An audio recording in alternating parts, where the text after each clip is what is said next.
I'm going to be sharing several segments from this documentary, The Voice of John, One Small Voice Will Speak for Millions.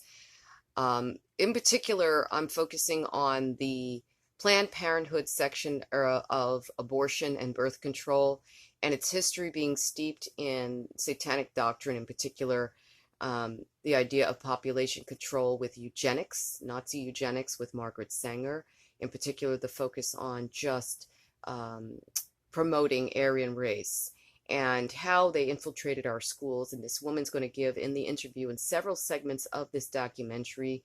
So you'll have to kind of sit through each segment to hear her full out. But she discusses in detail how they infiltrated society and the morals of society. And I want to say up front, I am not a religious person.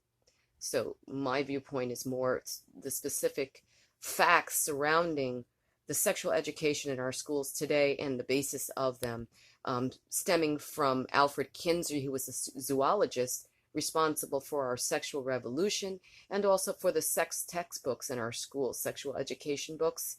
And if you understand the history of Alfred Kinsey, you will realize that he was a very tortured soul who was a Nazi as well as a pedophile. And his research incorporated the torture of many children.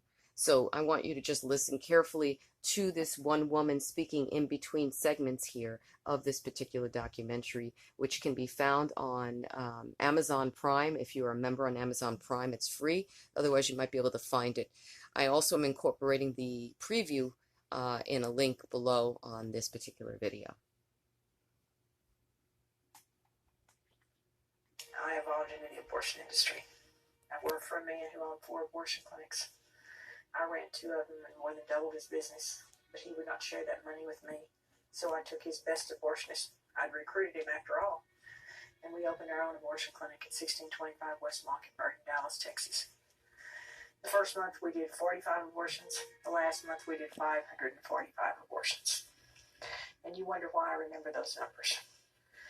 I didn't have a salary. I worked on a straight commission, $25 for each abortion. So that last month, my income was $13,625, but that was not enough. I wanted to be a millionaire, and I knew how to be a millionaire. 40,000 abortions a year would make me a millionaire. I felt very vulnerable and rejected by my family that I had been signed over to him. And in a way, he was kind of like my last hope at that point. I felt like I was just clinging to him, hoping things would turn out all right. And then I went into the bathroom and I got the shower as hot as I could get it. And I was in there for a long time. And I remember just crying and just praying. And I couldn't scrub enough. I couldn't get the water hot enough. Like, no matter how hard I tried, I couldn't get that dirty feeling off of me.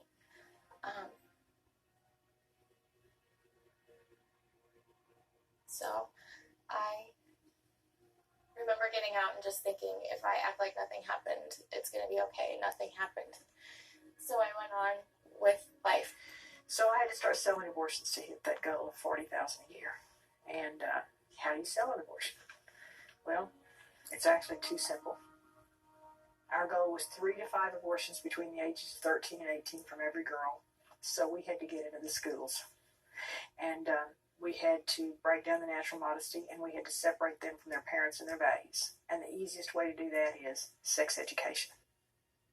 Now, I know people will say, oh, we should teach them how to have safe sex or safe for sex. And when somebody tells you that, I just want you to say baloney. We don't take our children out and get them really good and drunk and try to teach them how to drive safely drunk. We give them a moral absolute, don't drink and drive. Why in the world would we compromise them in this important area of their sexuality by giving them this low moral standard to live down to, rather than the very highest and best, abstinence until marriage, which works every time? But I didn't say that. I was on the birth control pill when we were first together. We traveled on tour for a while, and at some point, he approached me, and we were on the road at a hotel, and he asked me if I wanted to have a child, if I had thought about having a family before, and I told him yes. But I looked at the test, and within like 5 seconds, it was already showing positive. And I couldn't breathe. I was just in a panic, freaking out because I'm thinking, okay, this guy did this to me and now I am carrying his child. In kindergarten, you just put the children in a circle and you go around the room and you ask them all a simple question. What do your parents say to call your private parts? Well, you know, and I know every family in the world has a different name for their private parts, so by the time you reach the third or fourth child, it is clear to those children that their parents do not know what they have. But we did. And we said, boys, this is what you have. Girls, this is what you have. Don't be ashamed of your private parts. And you could look out on the playground and see them sharing. We had broken down the natural modesty. They were questioning what their parents really knew, and we were becoming the experts.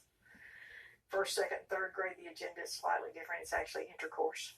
Now, these kids are not interested in intercourse, but we used at that time little square books with 6- and 7-year-old nude models with diagrams showing them how to have intercourse.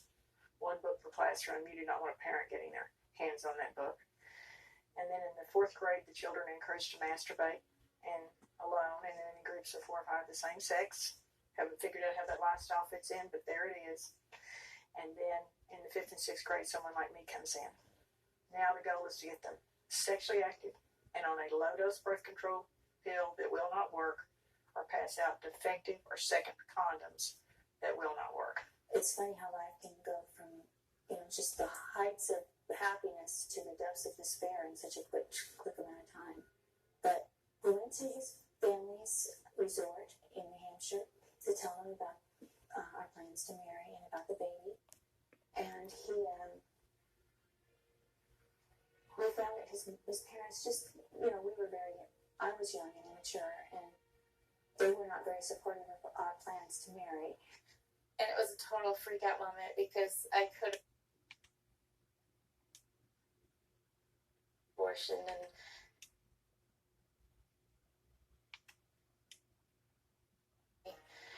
and I couldn't do it. So I remember crying, and he said, I just wish you could have told me, so I could have been there for you. And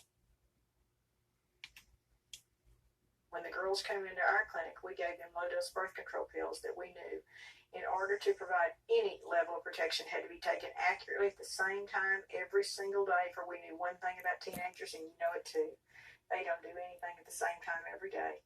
You give them this birth control pill, tell her to take it every day at the same time. Her mother doesn't tell her to take it.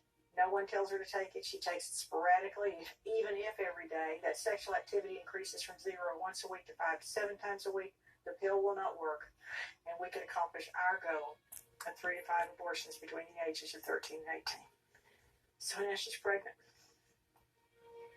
She's going to call our clinic because she had that card, free pregnancy test, licensed counselors. We were the experts. We were the ones that helped her get on the birth control pills. We could help her with her choices now. The problem is we didn't have choices. We only sold one product, and we sold it well, abortion and abortion only. When she called our clinic, we had a telephone script.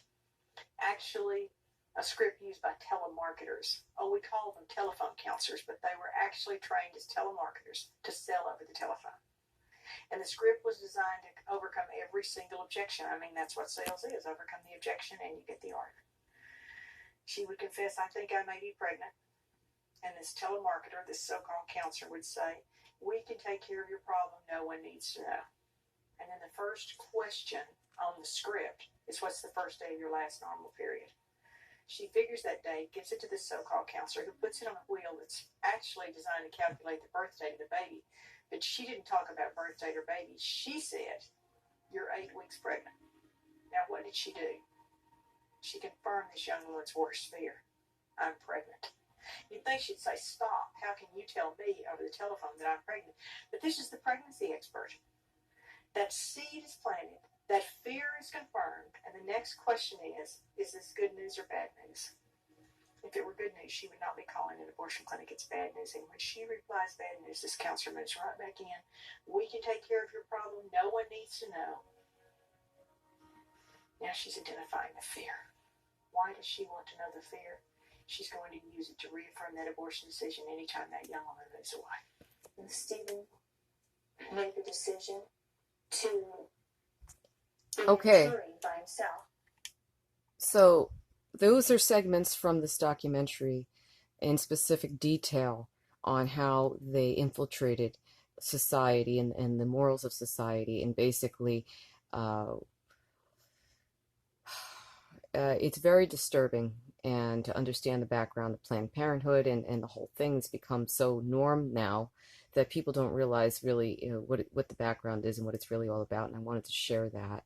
And also, further research will share Dr. Fred Berlin, who is an advisor to the Vatican, and cronies have been fighting feverishly for the reversal of age of consent, erasure of age of consent with sexuality with minors. And you have to wonder why a group of religious,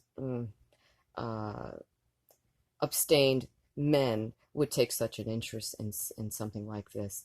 And when you look at the whole situation with schools and LGBTQ, the next part of the Satanic agenda is to push out the norms of all family life, which include sexuality of male or female, and are basically training our children to identify with feeling like the opposite sex, and then step in when parents object and to arrest them from having no right to say otherwise to their children. And this is quite intense, quite serious, and I wanted to share this. And if anybody's interested, again, this documentary, The Voice of John, One Small Voice Will Speak for Millions, is available on Primetime, Amazon Primetime. If you're a member, it's free. Otherwise, I'm sure you could locate it. For further information on the father of the sexual revolution and writer of our sexual educational programs, I'm going to incorporate my own note on the situation, which incorporates a lot of supportive documentation as well.